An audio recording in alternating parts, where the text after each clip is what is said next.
quiero introducir en este momento, ya que hemos cantado, ya que hemos adorado, ya que hemos escuchado el testimonio, los testimonios de la familia Vargas que está con nosotros, quiero introducir al predicador de esta noche. En esta hora no me toca predicar a mí. Esta ocasión tenemos la bendición y la oportunidad de una vez más poder estar escuchando un mensaje de los labios de nuestro hermano, el pastor Jorge Sedano. Continuamos con la serie de la primera carta, a Timoteo. Acuérdense el título de esta serie: una iglesia que informada es una iglesia transformada. Así es que pues con ustedes les dejo en este lugar a nuestro hermano Jorge Sedano, el cual estará compartiendo la palabra con nosotros en esta preciosa tarde. Hermano Jorge, que Dios le bendiga. Amén. Gracias a Dios. Nuevamente es un privilegio el poder estar aquí compartiendo la palabra del Señor. Hemos estado estudiando las enseñanzas que el apóstol Pablo nos dejó a través de su carta a Timoteo. Ya prácticamente estamos por terminar la primera carta, son 2. Y hay en ellas enseñanzas muy importantes para nosotros. Y el día de hoy estaremos tomando el capítulo 6, los versículos del 1 al 10. Hay en ellas enseñanzas y principios. De hecho, el tema de esta noche es principios claves para nuestra vida cristiana. Principios importantes y necesarios que cada uno de nosotros tomemos en cuenta. ¿Por qué? Porque son de vital importancia. Estaremos retomando el método sistemático la vez pasada en cuanto a lo que estuvimos viendo de diezmo y el sostenimiento de nuestra iglesia y el sostenimiento al pastor, así como todo lo que es en sí el proceso de el dar. Lo estuvimos tratando en una forma expositiva, puesto que había que exponer varios puntos, varias bases bíblicas para que el concepto quedara más firme. Espero que así haya sido. Bien, en esta oportunidad pues estaremos hablando de los principios claves para nuestra vida cristiana. Como lo mencioné, es la continuación de toda la serie. Una iglesia informada es una iglesia transformada. Y créame que una vez leyendo el pasaje, lo voy a leer, vaya usted conmigo. Primera de Timoteo, capítulo 6, versículos del 1 al 10. Estaremos dividiendo esta exposición en 4 partes. Así es que lo voy a leer, usted lo sigue con su vista. Los que están en casita pues pueden tener su Biblia también ahí. Todos los que están bajo el yugo de esclavitud tengan a sus amos por dignos de todo honor, para que no sea blasfemado el nombre de Dios y la doctrina. Y los que tienen amos creyentes, no los tengan en menos por ser hermanos, sino sírvanles mejor, por cuanto son creyentes y amados los que se benefician de su buen servicio. Esto enseña y exhorta.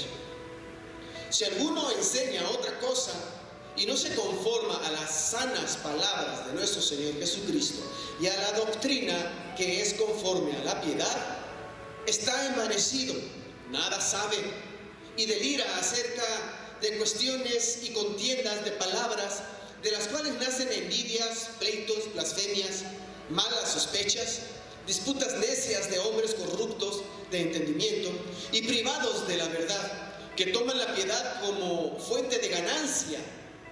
Apártate de los tales.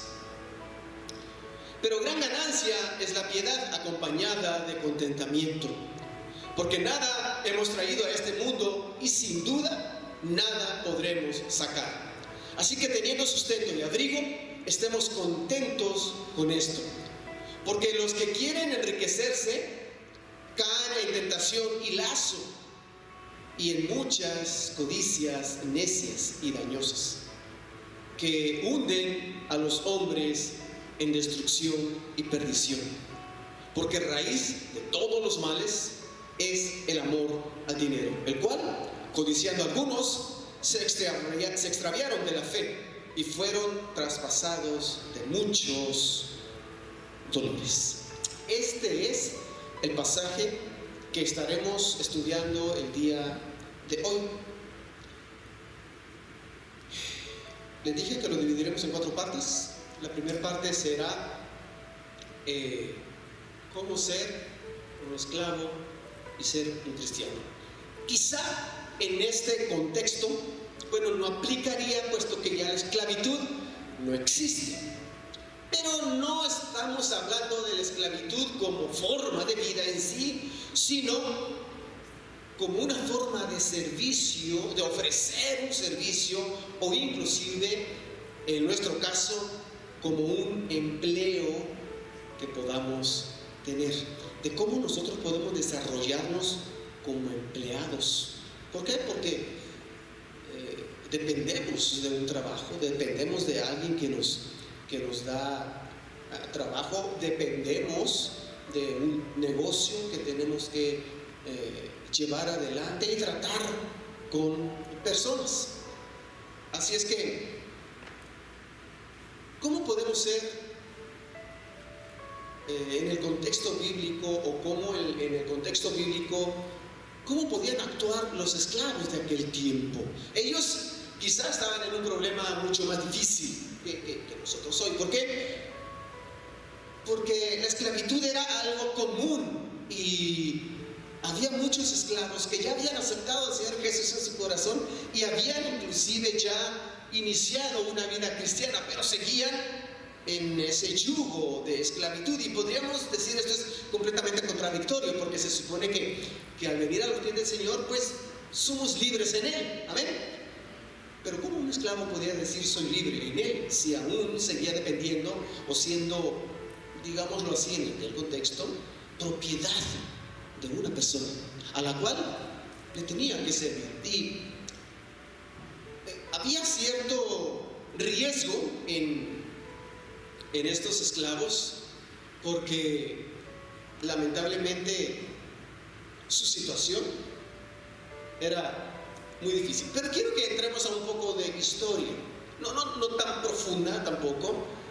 Algunos piensan que al venir a los pies del Señor, o acercarnos a Él, o ser cristianos en el tiempo de la esclavitud, bueno, pues debía haber como cierta condonación para nosotros o para el esclavo, y no era así. Lamentablemente, pues la iglesia no nació o no surgió con el fin de abolir o destruir la esclavitud.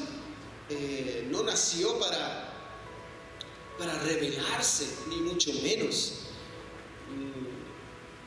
El contexto histórico de aquel tiempo, el Señor fue sabio realmente en encontrar la época adecuada para que el Señor Jesús naciera, para que el Evangelio fuera expuesto, para que la palabra inclusive fuera escrita, gran parte de ella también para cada uno de nosotros a nuestros días, porque podemos entender muchas cosas más claramente.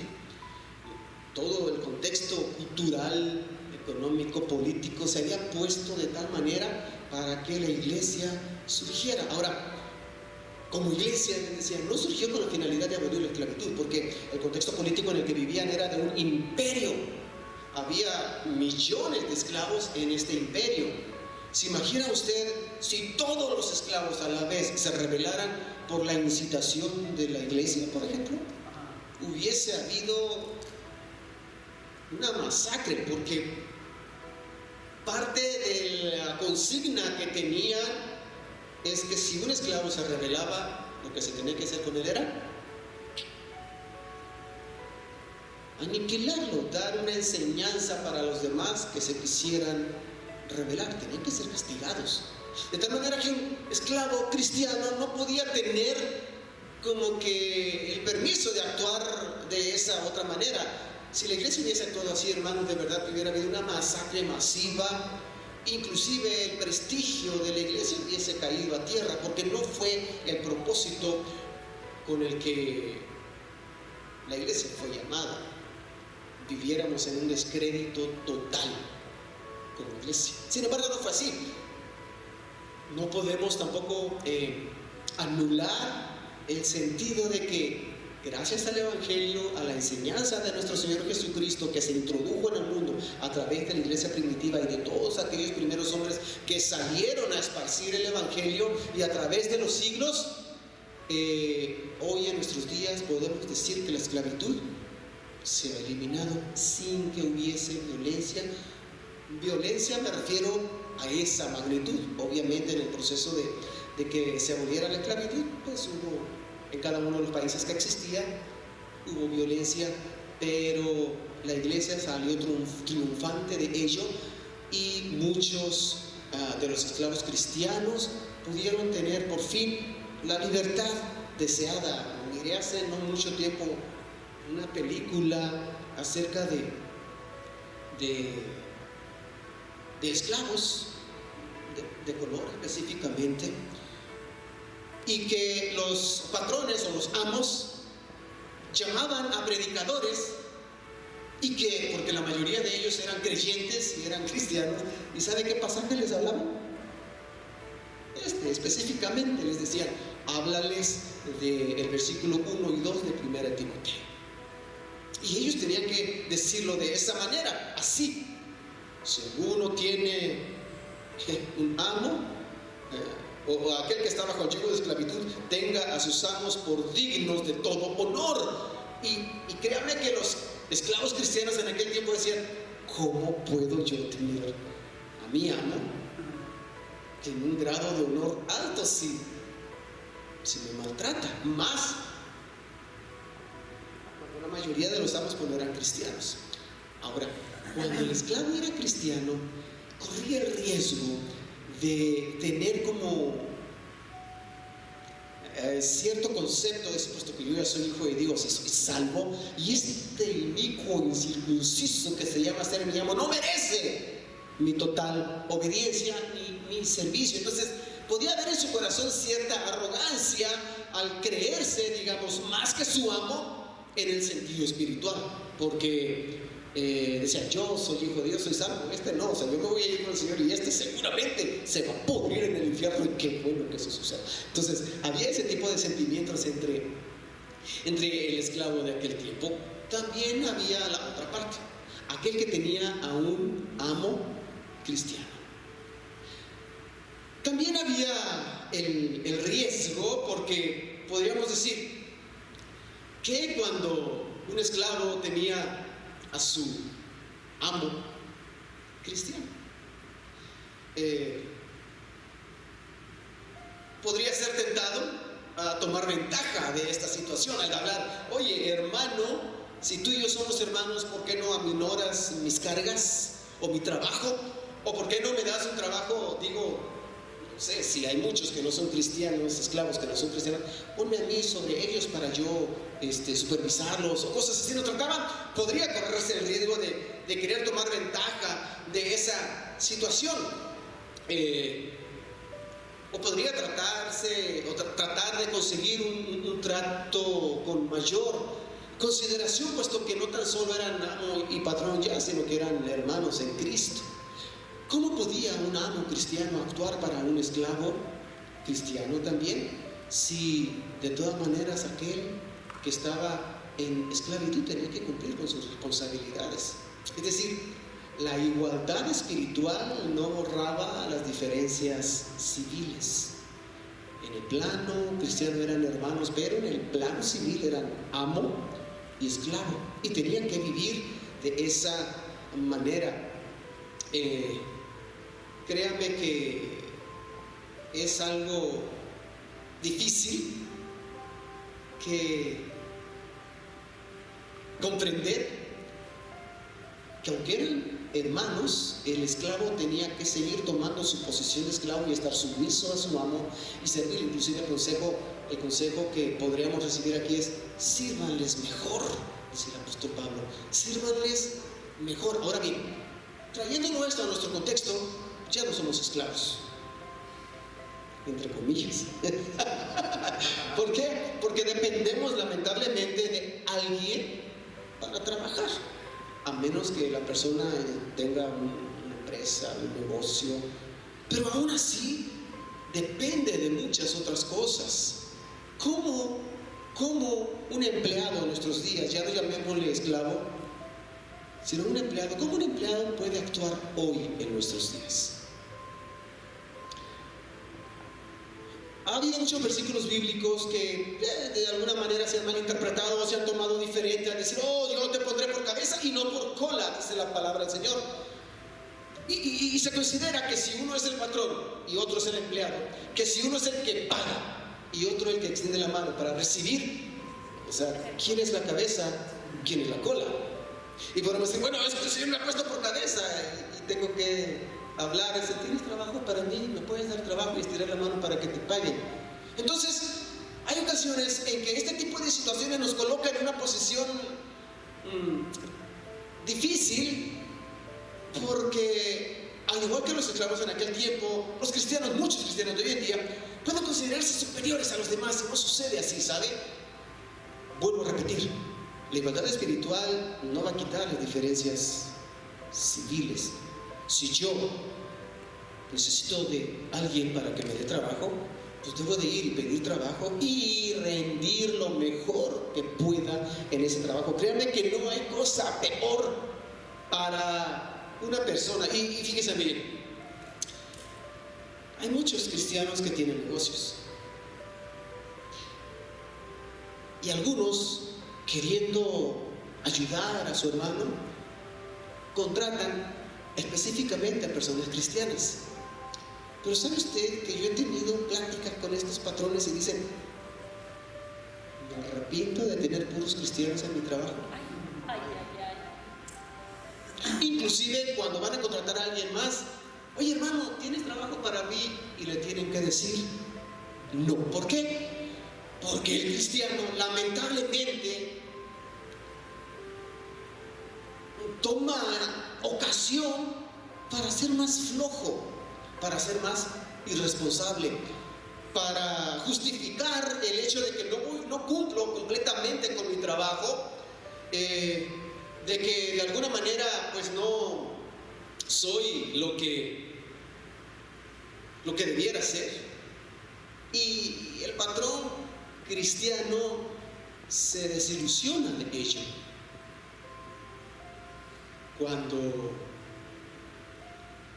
a un empleado cristiano se le paga menos que al otro que no es cristiano, entonces ese empleado dice: oye, pero si tú y yo somos hermanos, somos cristianos, vamos a la iglesia juntos. Es más, oro por ti yo en la iglesia, porque pues hay personas que quizá en la iglesia tienen más alto rango.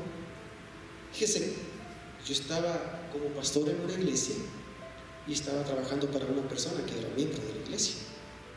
Y a veces, en el trabajo: oye, necesito que hagas esto.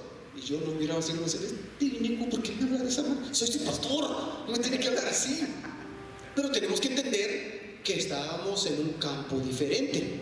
Ciertamente, quizá yo era un pastor en la iglesia, pero en el trabajo él era mi patrón, él era mi jefe. Y yo no podía ni tomar tampoco ocasión: ya estaremos en mis terrenos. No, se trata de ser honestos con nosotros mismos. Por eso el apóstol Pablo nos deja este consejo: sírvanles mejor, trátenlos mejor, den su mayor esfuerzo. Es decir, no trabajen por la obligación del trabajo, sino háganlo con amor. Porque ahora lo que tenemos que hacer como empleados cristianos es hacer las cosas como para el Señor. ¿Por qué? Porque el trabajo es una bendición. Hay quien dice: bueno, el trabajo es por causa del pecado. No, déjenme decirles que no, Adán trabajó antes del pecado. No es que por causa del pecado el Señor lo mandó a trabajar, no, ya tenía trabajo y tenía que cumplir una responsabilidad. Sin embargo, hoy en nuestros días, lamentablemente, hay muchos obreros cristianos que no cumplen con esta forma de servicio. Y lamentablemente, pues, trabajan inclusive hasta contra su voluntad. Y no hay cosa más difícil que encontrar a un empleado pues, necio, arrogante, a un empleado flojo, o inclusive, ¿cómo se dice? Cuando provoca pleitos, o sea, muy difícil en su actitud, cuando el testimonio debe ser completamente diferente. Cuando se hable de un empleado cristiano, que alguien pueda decir, este es cristiano, contrátamelo, porque yo sé que va a cumplir. Entonces, cuando nosotros no lo hacemos correctamente, o si como empleados tratamos como jefes, tratamos a nuestros empleados también con la punta del pie o déspotamente, también tiene mucho que ver. Tenemos que entender que lo que hagamos debemos hacerlo para el Señor. Y el consejo del apóstol Pablo es simple y sencillamente para que no se blasfeme el nombre de Dios y la doctrina, es decir, para que el testimonio sea fiel. El Señor nos recompensará. Créame que si un empleado cristiano es mejor o trata de ser mejor que aquel que no es cristiano, da un mejor servicio, un mejor trabajo, mejores resultados, más de lo que le pidan, no con la finalidad de recibir algo más, sino simplemente de dar un testimonio digno de nuestra fe, el Señor nos recompensará. Amén. Amén. Y es importante que lo entendamos bien. Ya no estamos en el contexto de la esclavitud, pero lamentablemente, bueno, no lamentablemente, sino algunos de nosotros somos empleados de alguien. Demos nuestro mejor testimonio, que aquel, tanto compañeros como patrón, puedan conocer del Señor a través de nuestro testimonio como empleados cristianos. No empleados gruñones que no te pueden decir, oye, por favor, yo ya salí, me faltan 5 minutos. La mayoría de los empleados cristianos a veces actuamos de esta manera y no debe de ser así. Este es el primer punto. No hay mucho que ahondar, puesto que el consejo es simplemente tratemos de hacer las cosas como empleados del Señor, como hijos de Dios y empleados de nuestros patrones, tratemos de hacer las cosas como para el Señor, dando un buen testimonio de nuestra fe. El segundo punto es quizá el más controversial, el que más tiempo nos va a llevar, acerca de los falsos maestros, las falsas enseñanzas. Dice el versículo 3: si alguno enseña otra cosa y no se conforma a las sanas palabras de nuestro Señor Jesucristo y a la doctrina que es conforme a la piedad, está envanecido, nada sabe y delira acerca de cuestiones y contiendas de palabras, de las cuales nacen envidias, pleitos, blasfemias, malas sospechas, disputas necias de hombres corruptos de entendimiento y privados de la verdad, que toman la piedad como fuente de ganancias. Apártate de los tales. El apóstol Pablo le dice a Timoteo, apártate de estas personas. Quiero que entendamos un poco el contexto de los falsos maestros y las falsas enseñanzas. Las circunstancias que rodeaban a la iglesia primitiva o a la iglesia naciente allá en el primer siglo eran complicadas. Nosotros, gracias a Dios, tenemos la escritura total y completa hoy en nuestros días, de tal manera que podemos recibir en ella la palabra del Señor amplia para poder discernir lo que sucede a nuestro alrededor, tomar un consejo y tomar en ella consuelo y poder tomar guía y tomar dirección. Hoy en nuestros días no tenemos una excusa, pero en la antigüedad, hace 2000 años, no tenían la Biblia completa como nosotros la tenemos hoy, ¿sabe? Aunque estaban escritos los evangelios, no los tenían cada quien en sus casas, estaban en los templos, en las sinagogas, y ahí se hablaba de ello. La mayoría de las cartas del apóstol Pablo pues todavía no estaban, de hecho esta es una de las que apenas se estaba escribiendo. Entonces, la iglesia naciente en aquel tiempo tenía muchos problemas, porque específicamente la iglesia estaba llena de profetas ambulantes. Es decir, eran personas que muchos de ellos quizá honestos y sinceros en la voluntad de Dios, pero muchos no.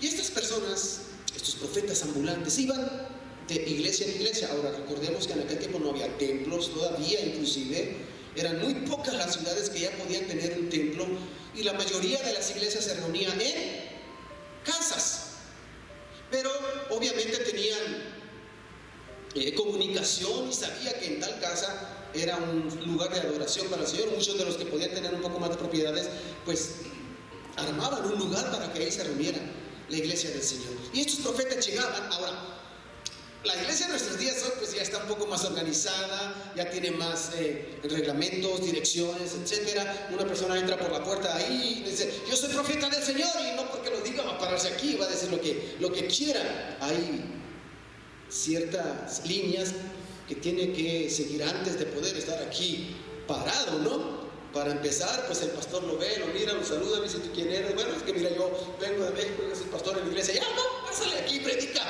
Y aquí estoy. No, sino que tenía que dar muestras y testimonio y buenas obras y fruto de lo que decía hacer.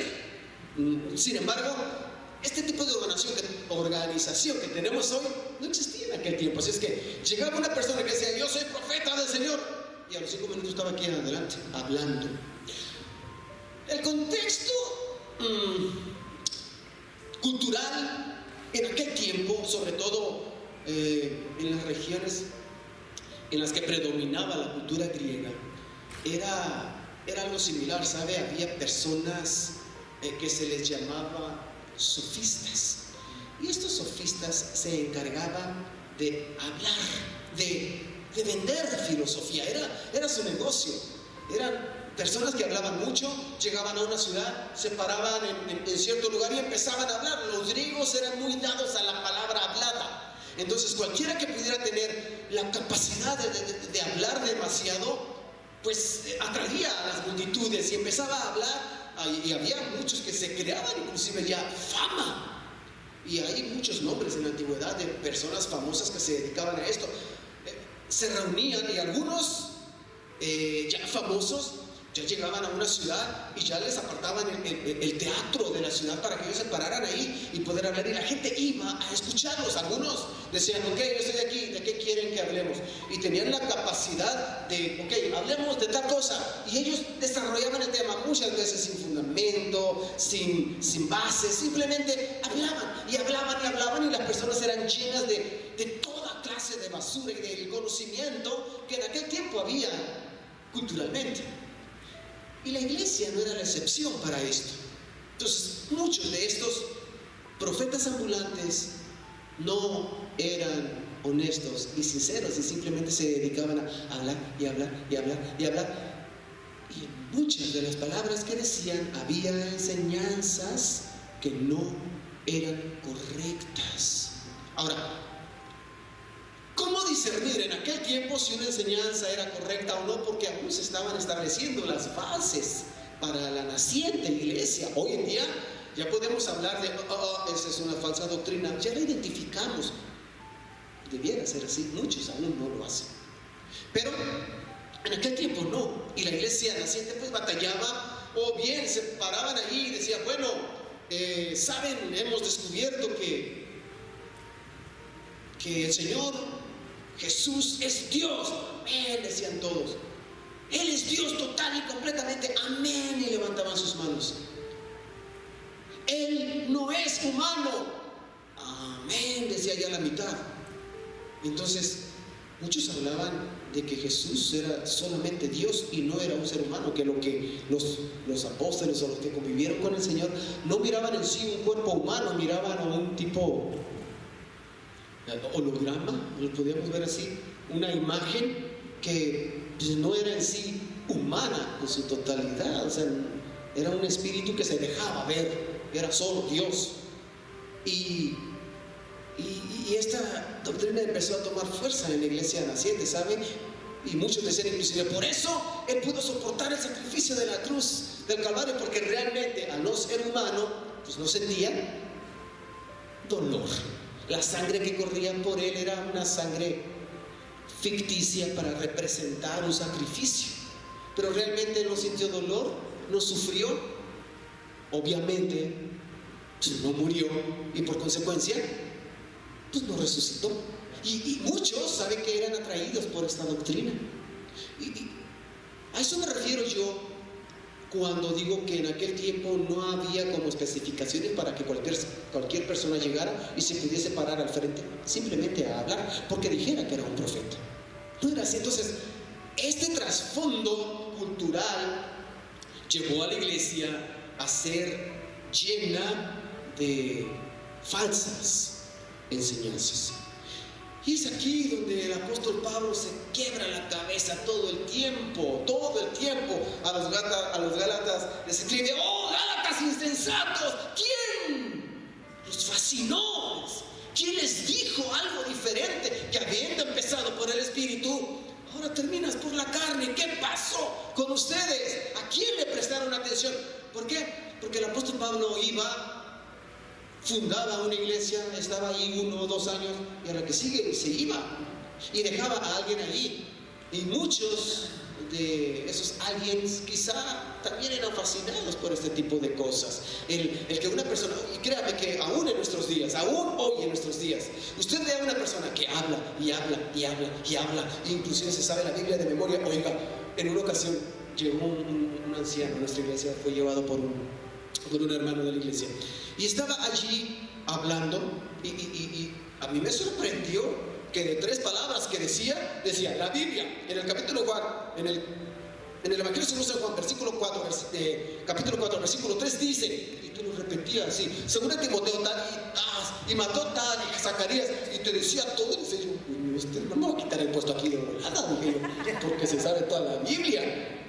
Pero un día estaba platicando allí y estábamos en una escuela dominical. Hermanos, es que tenemos que entender que debemos estar, porque la Biblia dice en 2 Macabeos capítulo 3 versículo 5, de Macabeos, oye, hasta los libros de la Biblia católica se sabía. Dije, no, lo tuve que borrar, dije, te me va a quitar el puesto. No se crea. Me refiero a que hablaba tanto que las personas dicen, wow, este hermano sí sabe. Pero en las muchas palabras también hay necedad. ¿Sabe usted? Cuando usted se encuentra con una persona que hable y no lo deje hablar a usted, o cuando usted intenta hablar, no lo escucha, que se prenda un foquito amarillo, es como que algo sucede aquí. O tiene déficit de atención, o realmente está un poco fuera de lugar. Hoy en nuestros días no es la excepción para ser víctimas de falsos maestros y falsas enseñanzas. Como características del falso maestro, basado obviamente en lo que leímos en el capítulo, en los versículos del 3 al 5,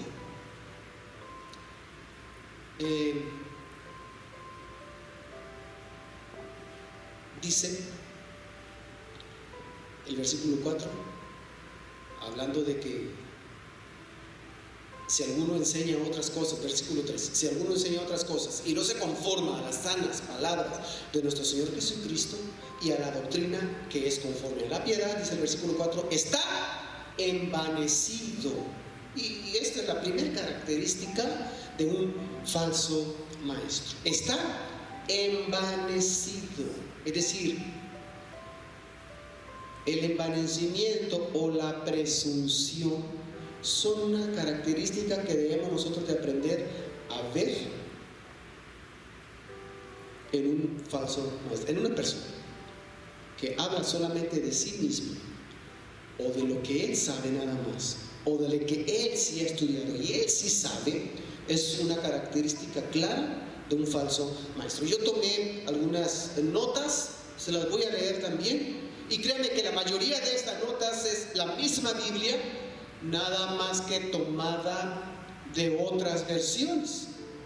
La Dios habla hoy, Nueva Versión Internacional, Nueva Traducción Viviente, otras traducciones de la Biblia, que por ejemplo en cuanto al envanecimiento o presunción, y la recopilé para crear una frase, y dice así: son arrogantes y cegados por el orgullo.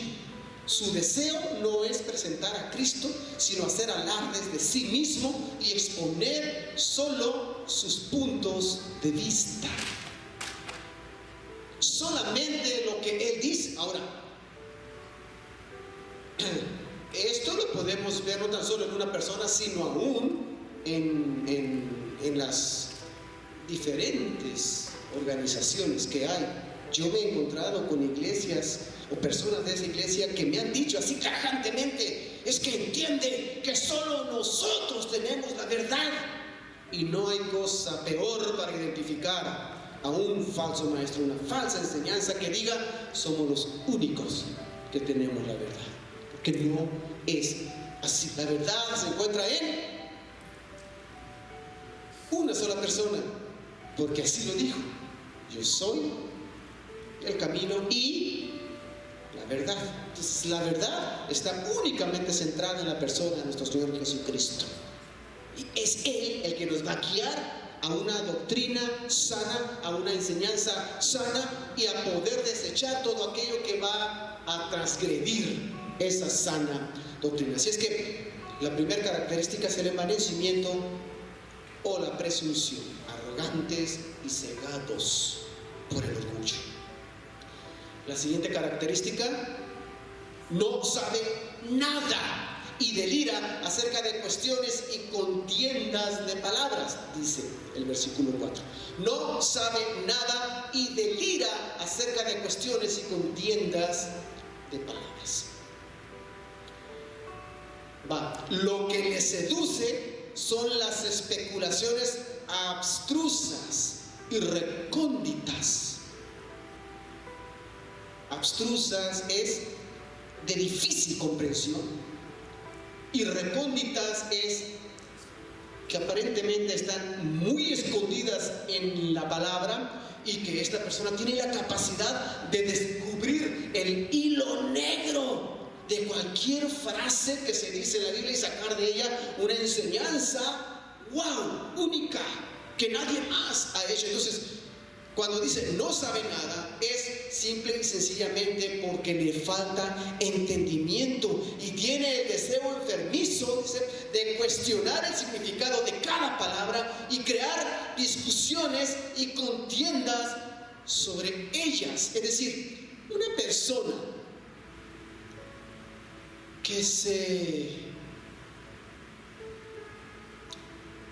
¿cómo le podría decir? Que se goza o que encuentra cierto placer en crear discusiones, muchas veces con el sentido de decir es que son discusiones sanas para encontrar un punto de convergencia, pero no es así. Sus discusiones se dejan llevar simplemente porque piensa que así debe ser. Si alguien le dice no, las cosas son diferentes, porque la tercera característica es la envidia.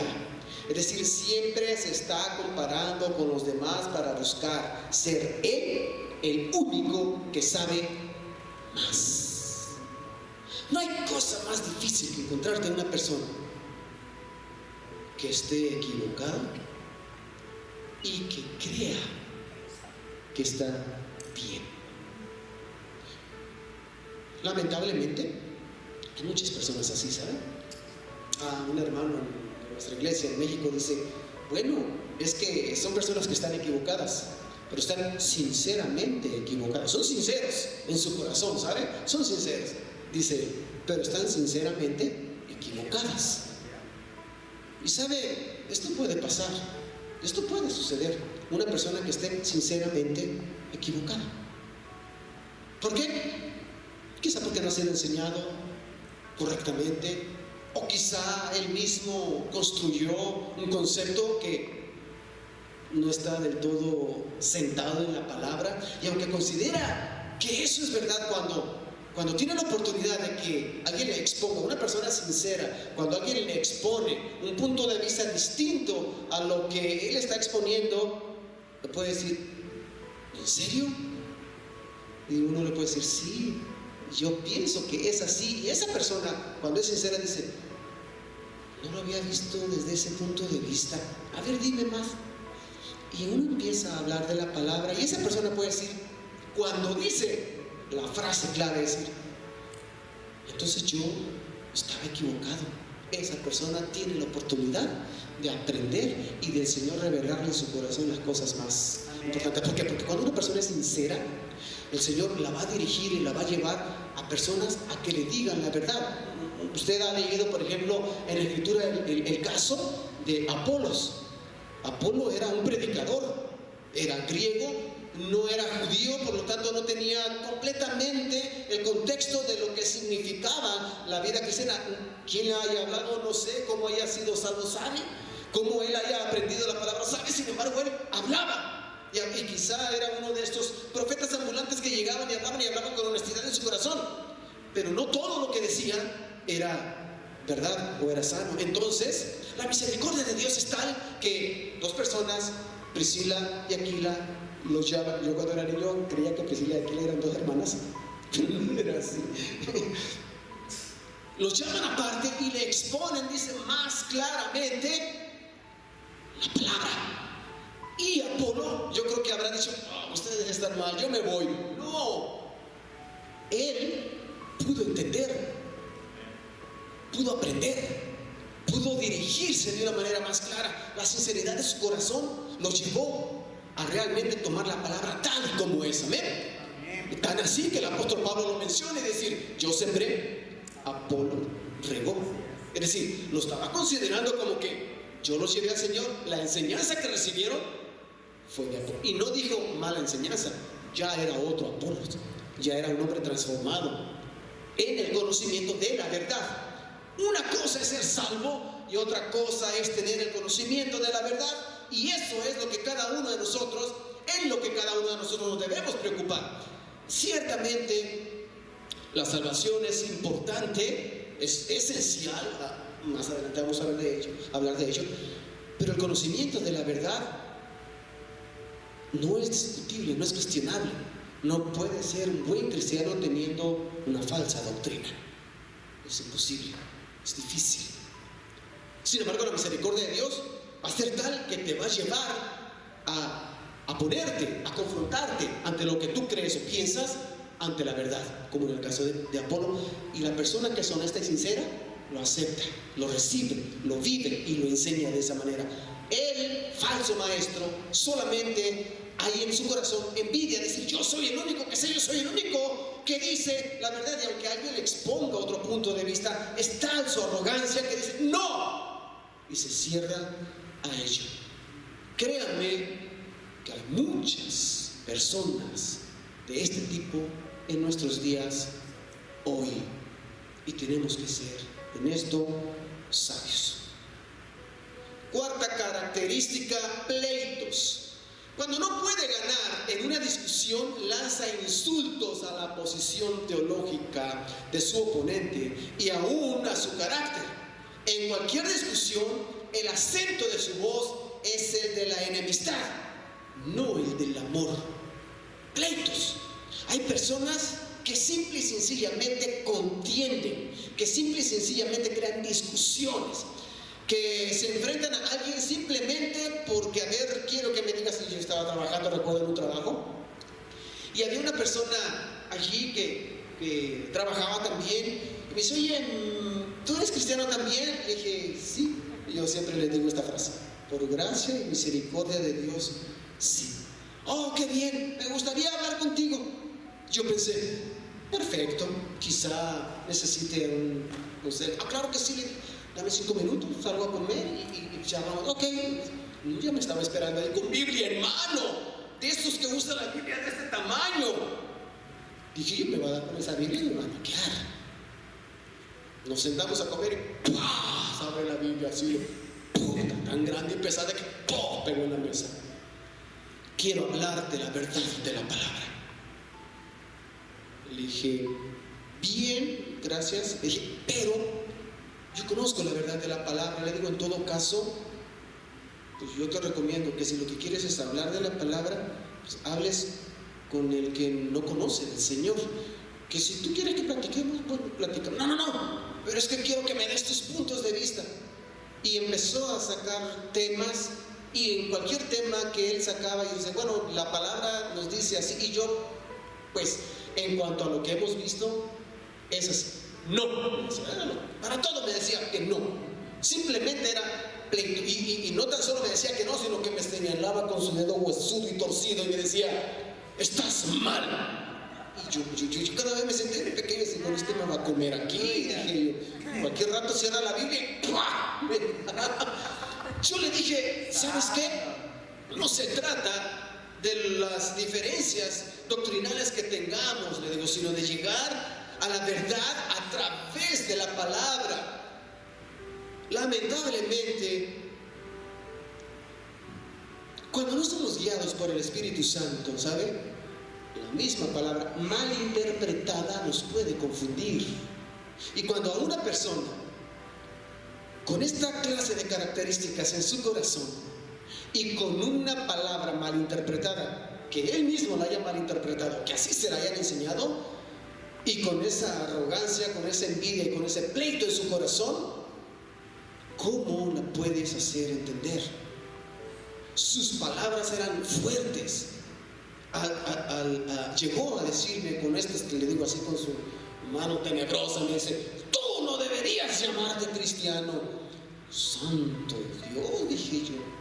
Bueno, le dije, ¿sabes qué? Yo creo que es tiempo de terminar con esta discusión, porque si no, entonces yo también te voy a imponer mis manos de otra manera. Esta discusión es sin sentido, no hay razón para estar discutiendo. Tú tienes un punto de vista y no quieres comprender, digo, porque tú no crees estar equivocado. Pues no.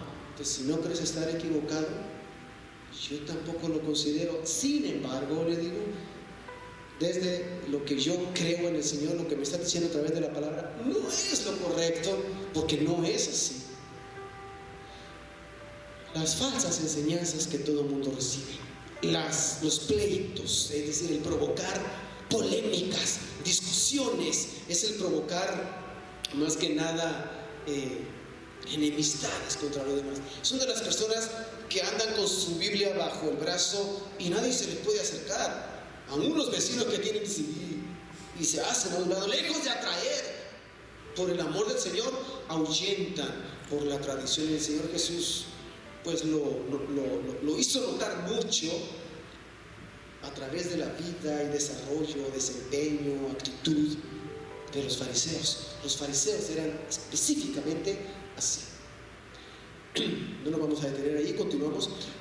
La siguiente característica son blasfemias. Todo esto obviamente está en el capítulo 4, versículo 4 y versículo 5 del capítulo 6 que estamos tratando. Las blasfemias, en su afán por querer decir algo que nadie más ha dicho o que nadie haya descubierto, entre comillas, en la Escritura, generalmente hablan de cosas sin sentido y muchas veces fuera de la verdad de la palabra y caen en blasfemias. Dicen cosas completamente torcidas, pero como no tienen la capacidad de aprender o no tienen la capacidad de entender otra verdad, las palabras o blasfemias que dicen las toman como una realidad en su vida y lamentablemente así las quieren enseñar y quieren que los demás las acepten como una verdad. Así que cuando se encuentran con alguien y dicen no, son insistentes. Por eso es, hermanos, que hay organizaciones que insisten mucho Y no se van hasta que, no quiero decir nombres, pero ustedes me supongo que saben de quién se trata. Las personas muy insistentes, háblense, bueno, muchas gracias, yo soy cristiano, gracias a Dios. Tú continúa su camino y al día siguiente, ay, santo Dios. Y por eso, lamentablemente, en nuestro México, a causa de estas personas, han prohibido que cualquier cristiano vaya y toque las puertas de cualquier hogar. Porque con una persona que la vean con una Biblia o su bolsita encorbatada y tocando la puerta, pueden en ese momento llamarle a la policía y se los llevan. Los pueden multar o hasta los pueden encarcelar. Estamos en ese grado ya en México, en Guadalajara específicamente, de acuerdo a leyes que se están aprobando allá. ¿Sabe? El Señor Jesús dijo que si hay alguien que te hable de otro evangelio, no le hagas caso, que lo rechaces. Y sabe, me llama mucho la atención cierto libro azul que ronda el mundo,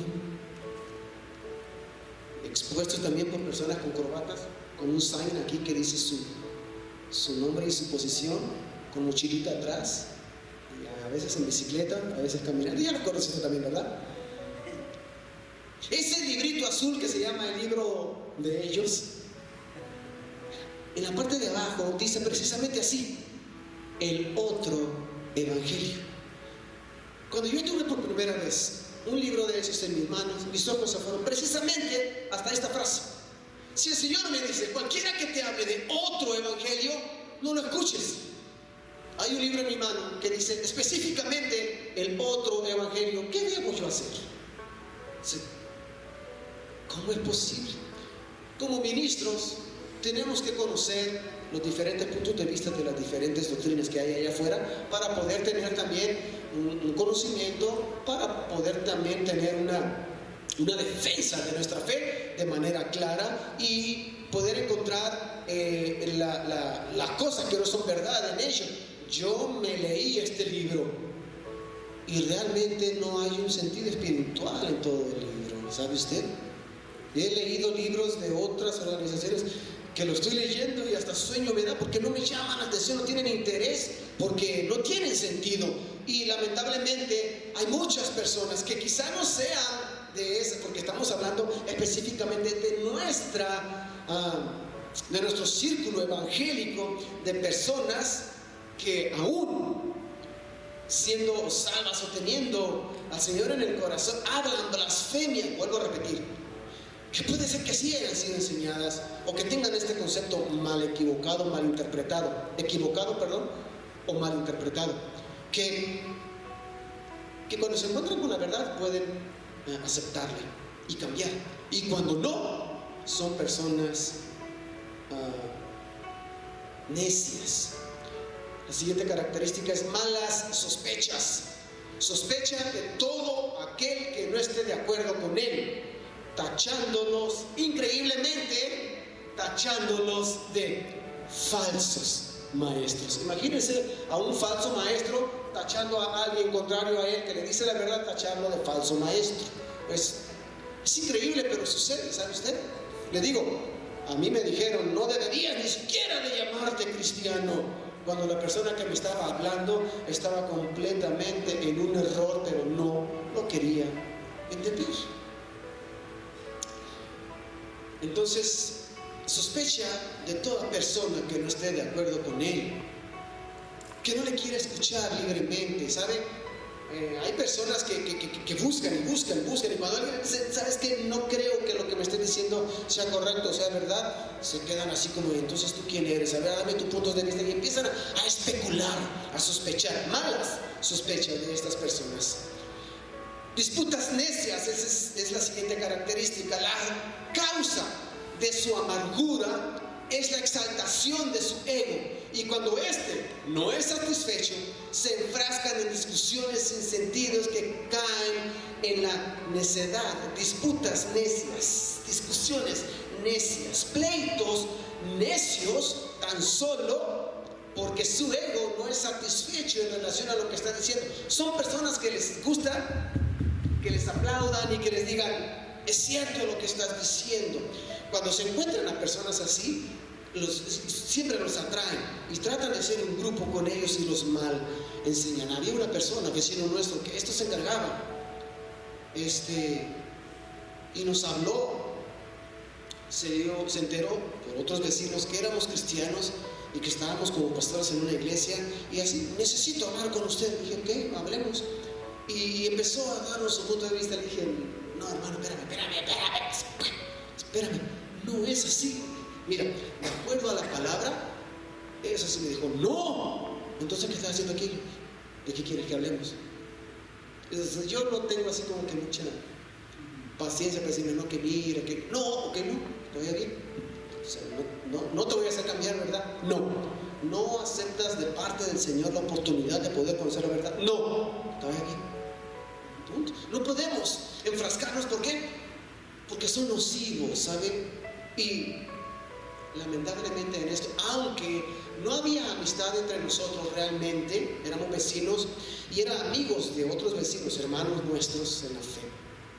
Y seguido nos encontrábamos o coincidíamos en la casa de los hermanos y nos saludábamos amablemente. Sus hijos eran amigos de mis hijos y todo, aunque él sabía que yo para nada concordaba con él y él conmigo tampoco.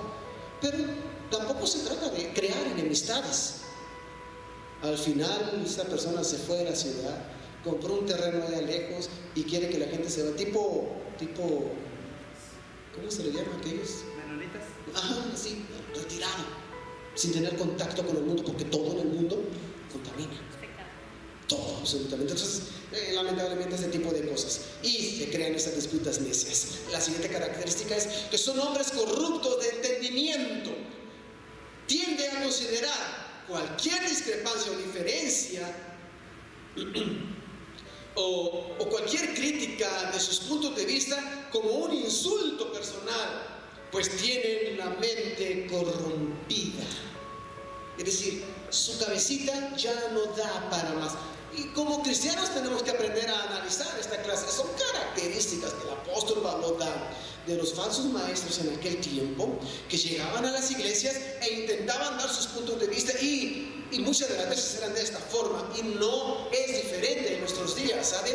Llegan personas, nos enfrascamos en discusiones con una persona, puede llegar a la iglesia, obviamente, ya hoy en nuestros días quizá no alcanzan a llegar hasta los miembros de la iglesia porque ya hay filtros, ya está el pastor ahí. Una vez que el pastor habla con esta persona y conoce su forma de pensamiento, su línea, ya normalmente no tiene más cabida aquí. Y si tiene cabida, no dura mucho. No dura mucho porque no encuentra satisfacción ni en lo que escucha, ni tiene oportunidad de enseñar lo que él considera que es correcto. Así es que al tener el entendimiento corrompido, ya no tiene más oportunidad de aprender, a menos que se humille delante del Señor. Tenemos que entender que todo depende de la condición personal, del corazón de la persona. Puede estar así, corrompido el entendimiento, pero cuando dobla sus rodillas y le dice, Señor, ayúdame, el Señor le va a ayudar y le va a hacer entender la verdad de la palabra. Por eso es que nosotros, al tener el conocimiento de la palabra, cada día estamos aprendiendo a ser mejores en nuestra vida total y completamente. Estas personas, aparte de tener el entendimiento corrompido, también están privados de la verdad. Al actuar así, este tipo de personas se alejan cada vez más de la verdad hasta que terminan por ya no poder reconocerla y quedan privados de ella. Es decir, podría venir el mismo apóstol Pablo a hablar con ellos y estas personas dicen no. O sea, ya están privados de la verdad. Ya no hay forma de que la verdad entre en su corazón. Vuelvo a repetir, no es que el Señor los condene, ni mucho menos. Si ellos se arrepienten y dejan su corazón en el Señor les dará siempre en su misericordia oportunidad de reconciliarse. Pero todo depende de la voluntad del hombre. Cuando el hombre no pone su voluntad en ella, entonces aún de la misma verdad son privados. Y una de las cosas más difíciles es que toman la piedad. La piedad es la forma de vida cristiana. Es decir, toman esta forma de vida cristiana como una fuente de ingresos, de ganancias. Lo que les interesan son los ingresos. Considera su enseñanza y su predicación no como una vocación, sino como una carrera. Y obviamente, pues desean recibir de ellos o de su desempeño no tan solo un sueldo para vivir, no, sino ganancias. Cuando hablamos de ganancias es tener más de lo que se considera.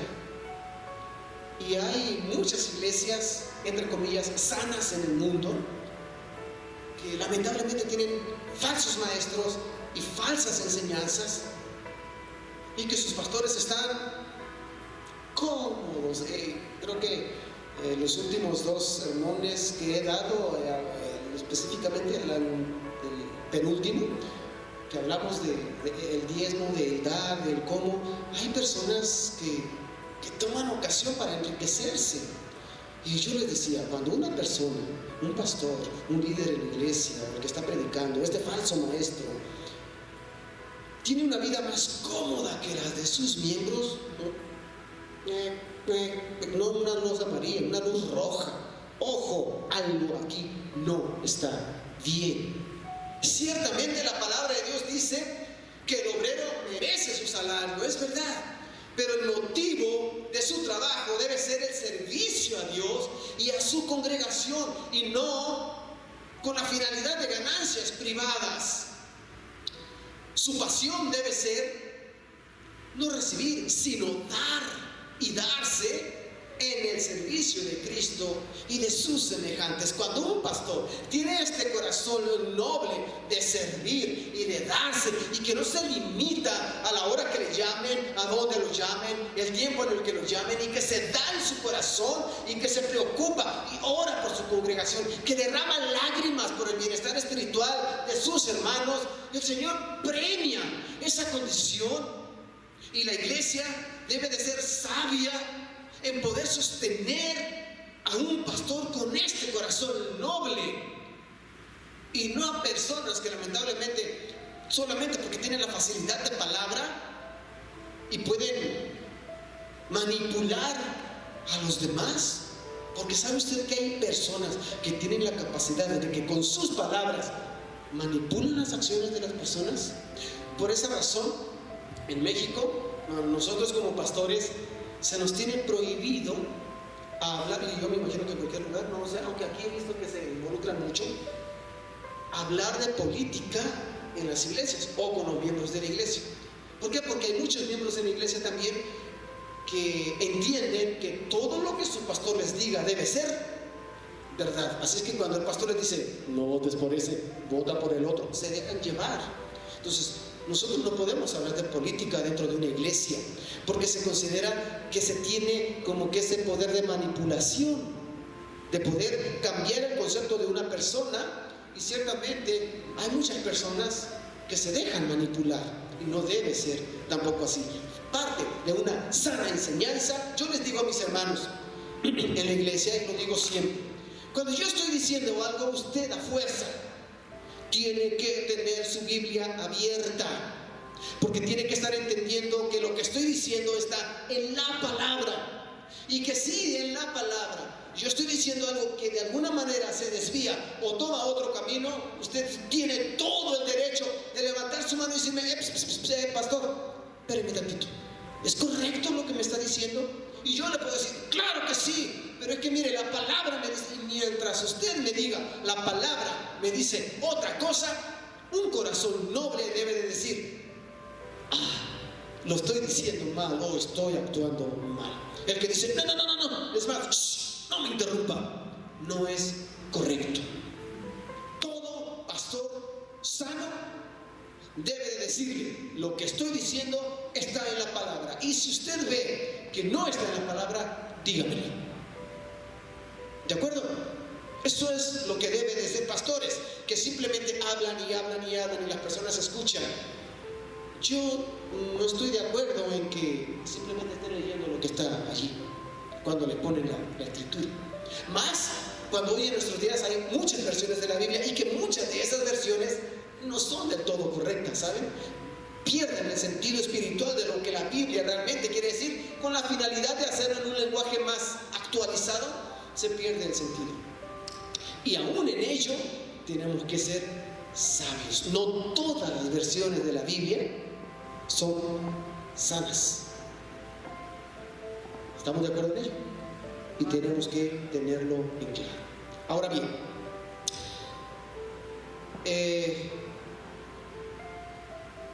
estos maestros se encargan de dar falsas enseñanzas.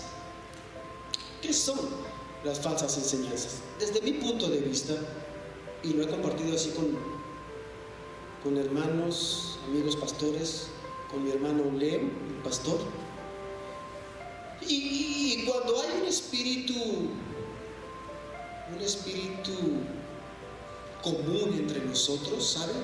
Cuando hablamos, entendemos, yo aprendo, digo yo, y alguien dice, he aprendido algo, porque hay ese espíritu de que sea el Señor el que nos revela la verdad de su palabra. Ahí, dentro de las falsas o de las falsas enseñanzas, antes de ello yo quiero decir que existen enseñanzas esenciales o primordiales para nuestra vida cristiana, enseñanzas claves que tenemos que tomar muy en cuenta y que son esenciales sobre todo para nuestra salvación, esenciales, que esas no entran en discusión y que no entran. Y si una de estas falsas enseñanzas, de estas enseñanzas claves, no falsas, sino enseñanzas claves para nosotros, se desvía, entonces sí entra en riesgo nuestra salvación. Podemos hablar, por ejemplo, de lo que creemos. Nosotros creemos en un Dios trino, es decir, Padre, Hijo y Espíritu Santo. Dentro de las características de cada una de estas tres personas, en un solo Dios. Si una persona viene y te dice, no, es que no existen tres personas en un solo Dios, ojo, ya no es una sana enseñanza. Es que solamente es el Señor. Jesús no es Dios, punto. Ya no hay más que escuchar, porque cuando se deslinda a Jesús de la deidad, ya no tiene sentido, porque ningún hombre nos puede dar la salvación, sino el Dios hombre. Entonces, desde el momento en que se deslinda a Jesús como hijo de Dios, que lamentablemente allá afuera hay muchas doctrinas de este tipo, que aunque hablan de Jesús, oran en el nombre de Jesús y dicen Jesús es mi Salvador, no lo consideran Dios desde el principio, sino que una vez que Él murió, al ver Dios el sacrificio que Él estuvo dispuesto a hacer, lo resucita. Dios lo resucitó de entre los muertos, y al resucitarlo Dios lo eleva a una categoría de Dios, pero sin llegar a ser igual que Dios. Entonces, ¿Jesús es Dios? Sí, sí es Dios, pero existe ese pequeño pero. Y mientras exista un pero, porque la Escritura dice que el Señor Jesús es desde el principio, ¿no lo dice así el apóstol Juan? En el principio era el verbo, y el verbo era con Dios, y el verbo era Dios. Es decir, esto era en el principio con Dios. Todas las cosas, ¿por quién fueron hechas? Por Él, por el Dios hombre que vino y se humanó para darnos la oportunidad de salvación. Correcto, pero siempre que alguien te diga no, sí es Dios, pero ya no escuches más. Ahora, es una enseñanza clara, esencial para nuestra salvación. Un Dios trino, las Sagradas Escrituras, nadie absolutamente puede decirte algo o enseñarte algo que no esté en las Escrituras.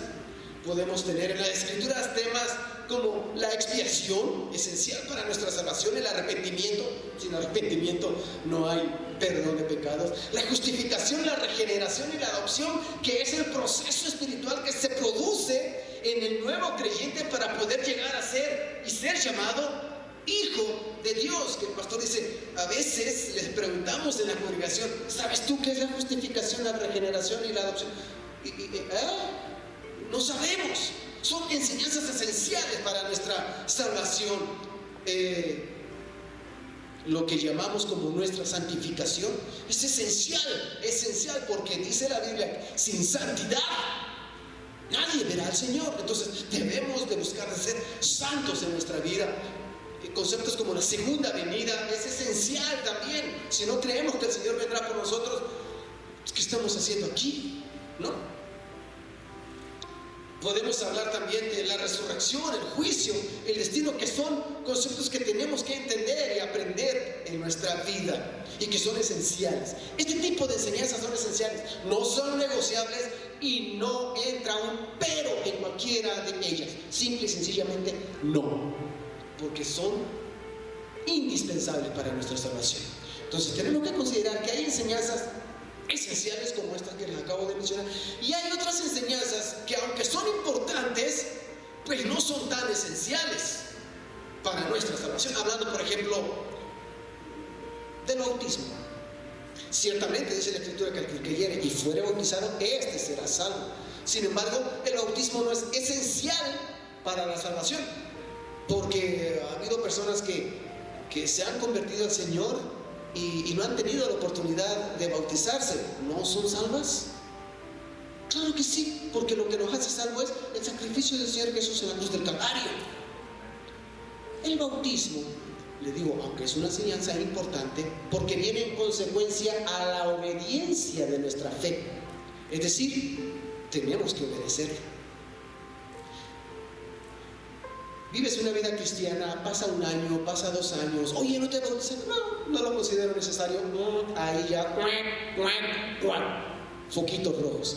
Ciertamente no es esencial para tu salvación, pero el no obedecerlo sí te va a generar problemas en tu vida espiritual. Lo mismo lo que hemos hablado acerca del diezmo. A lo mejor el diezmo no te va a salvar, y si no lo das, pues no es que vas a perder tu salvación o te va a hacer el infierno, como no hemos hablado. No es así. Pero también, si no considera los conceptos que ya hablamos, usted puede ver el video anterior allá, no sé cómo se llama, pero si usted lo ve anteriormente, ahí puede darse cuenta que si tú no das con un corazón bondadoso y generoso, si lo haces por otras características u otras cuestiones, también estás en cierto riesgo. ¿Por qué? Porque todas las enseñanzas que son importantes, aunque no esenciales para nuestra salvación, implican un concepto muy importante que se llama obediencia. Son enseñanzas que no tan solo se deben de creer, o sea, las esenciales se deben de creer y vivir y aceptar para poder ser salvos. Las no esenciales tienes que creerlas y obedecerlas, porque si no las obedeces, entonces ya no es el que sea salvo por ellas, no, sino la condición de tu corazón por no obedecerlas. Yo no considero que sea correcto, que la Biblia nos lo está diciendo, sí, pero yo no lo considero correcto. Entonces ya entra otra condición del corazón, y al entrar otra condición del corazón, entonces sí nos metemos en problemas. Hay enseñanzas, por ejemplo, como el milenio. ¿Reinaremos con el Señor aquí? ¿Serán 1000 años? ¿Será un día? ¿Será antes? ¿Será después? Son enseñanzas que no son esenciales, que si bien podemos estudiarlas, son importantes, sí, pero tampoco enfrascarnos tanto en ellas como para decir, es que si no me aprendo esto, no voy a ser salvo. No es así. ¿Dónde pasaremos la eternidad? ¿En los cielos? ¿O será aquí en la tierra? Tampoco, créame, que donde sea, yo lo que quiero es estar ahí. Amén. Y es más, si simplemente perdemos uno de los puntos esenciales para nuestra salvación, ni en el cielo, si va a ser en el cielo, ni en la tierra, si va a ser en la tierra, ahí no vas a estar. Entonces, hay cosas que dependen de otras, y el estar en la presencia del Señor, donde Él sea, no podemos enfrascar en discusiones que, bueno, es que la Escritura dice, en la casa de mi Padre hay muchas moradas, voy a ir. Si así no fuera, entonces yo se los hubiera dicho, y podemos entrar a, no, pero es que vi descender una nueva Jerusalén, y habrá un cielo nuevo y una tierra nueva, y hay muchos conceptos allá afuera, pero no son esenciales para nuestra salvación. Es a lo que me refiero, que son importantes y que tenemos que estudiarla, llegar a un consenso, porque créame que simple y sencillamente muchas de estas cosas podrán estar basadas en la Escritura, pero algunas tomadas fuera de contexto, otras con un contexto un poco más amplio. Y no quiero yo decir así es, porque nadie puede decir así será. Hay muchas cosas, parte del misterio que el Señor dejó. Lo esencial para nuestra vida es ser salvos y serle fiel al Señor todos los días de nuestra vida, obedeciendo su palabra y todas las ordenanzas que Él nos ha dejado. ¿Dónde?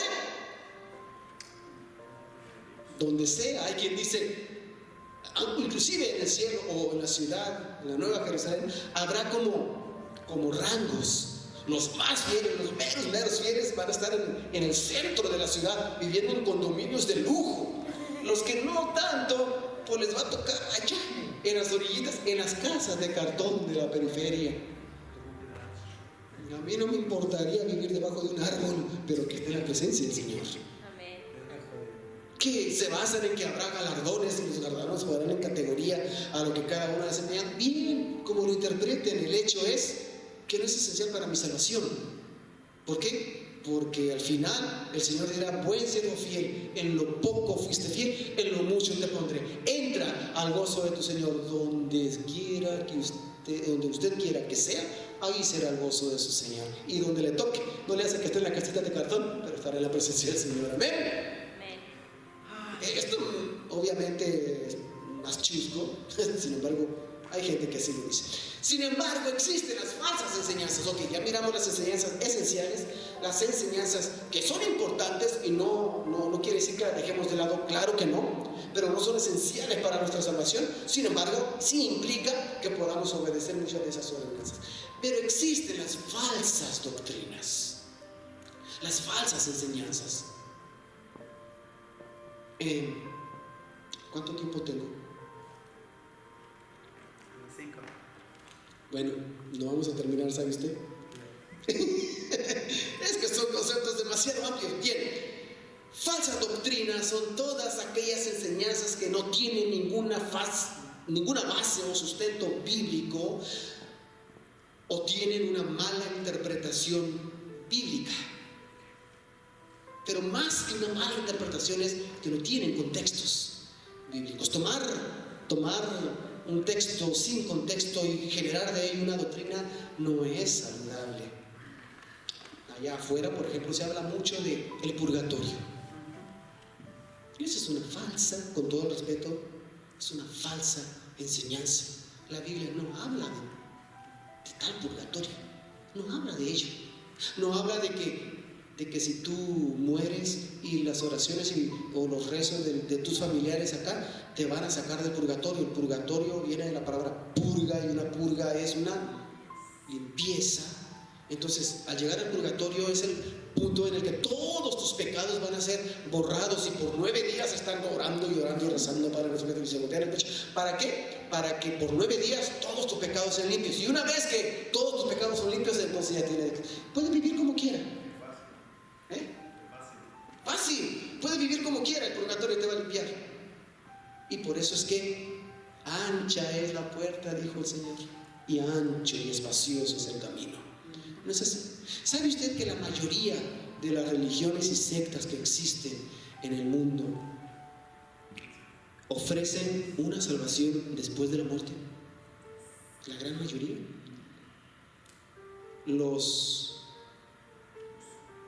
No quiero decir nombres, pero los que andan con mochila y bicicleta y corbata, ellos dicen que si tú mueres y tu hijo, tu sobrino, alguien que se acuerde de ti y se bautice aquí en la tierra en tu nombre, automáticamente tú sales de ese lugar y te vas a la gloria.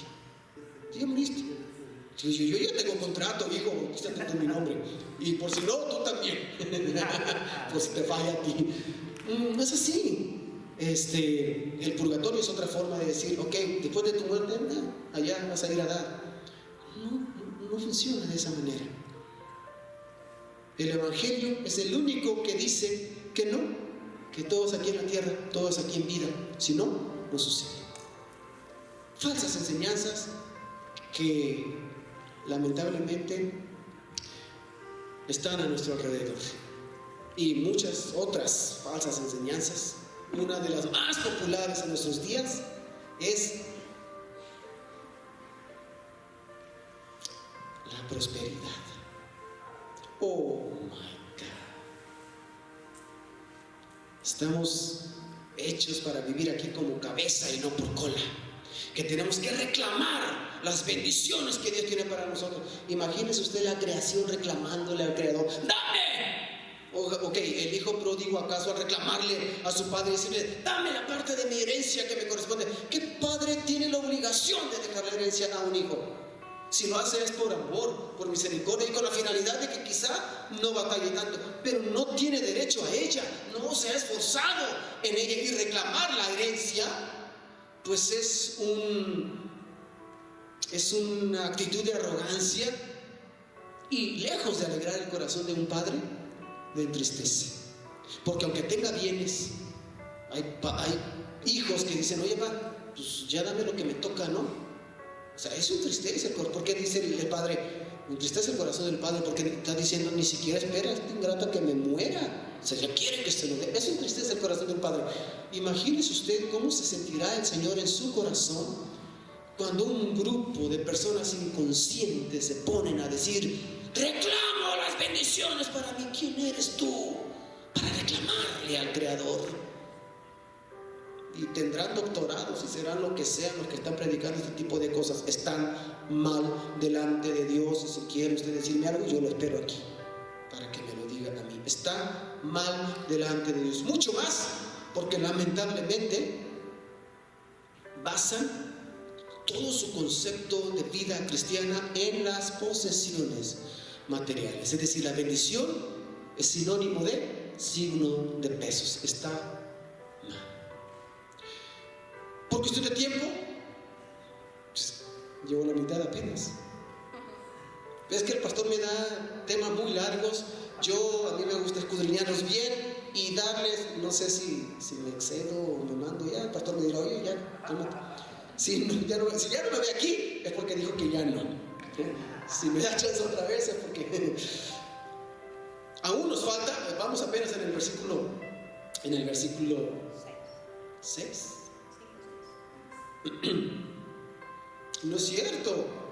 Apenas en el versículo 5 están las características de los falsos maestros y las falsas enseñanzas. Todavía nos falta del 6 en adelante.